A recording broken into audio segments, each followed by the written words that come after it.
Alors bonjour tout le monde, je suis à Rivière-du-Loup aujourd'hui avec Anne. Bonjour Anne. Bonjour. Ça va bien? Très bien, vous-même? Anne, oui, ça va très bien. Anne, tu es la coordonnatrice de ABC Déportage. C'est bien ça. Qu'est-ce que ABC Déportage peut-il bien faire? Ben, nous, on est un organisme populaire d'alphabétisation. OK. Ça fait qu'on donne des ateliers de formation de base, donc vraiment pour les adultes qui veulent améliorer leurs compétences en français, mathématiques, calcul.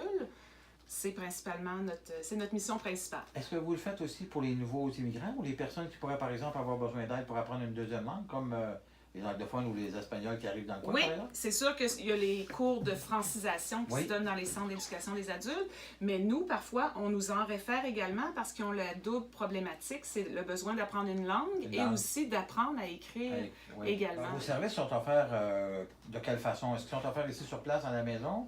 Parce qu'on est dans le...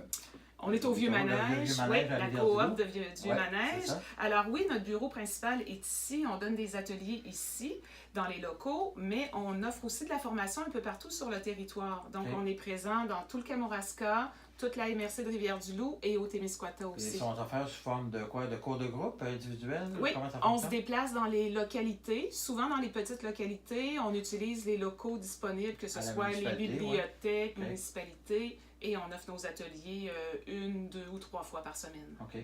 Les ateliers, bon, on parle-tu d'ateliers d'écriture ou de lecture ou les deux? C'est quoi, comment ça fonctionne? C'est sûr qu'on aime y aller avec les besoins des participants, mais les adultes faiblement scolarisés, souvent quand ils arrivent chez nous, ils ont différentes problématiques. Ils ont besoin d'apprendre la base en français, lire de façon pour devenir fonctionnel, donc être capable de faire leur épicerie, d'écrire une lettre. Alors vraiment, selon leur niveau, hein, on a plusieurs niveaux dans le même groupe, on a des petits groupes, on fonctionne avec des 5-6 adultes à peu près par groupe.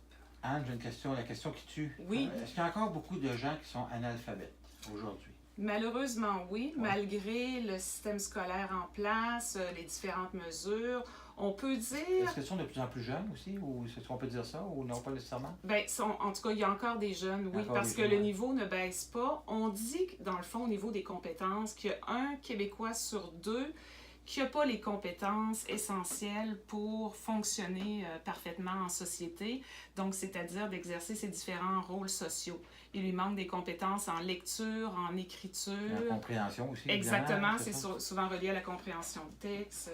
Est-ce qu'il y a des troubles d'apprentissage, c'est quelque chose que vous touchez aussi? Bien, c'est sûr que souvent, il y a des adultes, nous, on travaille seulement avec les adultes, donc il y a des adultes qui n'ont jamais été diagnostiqués.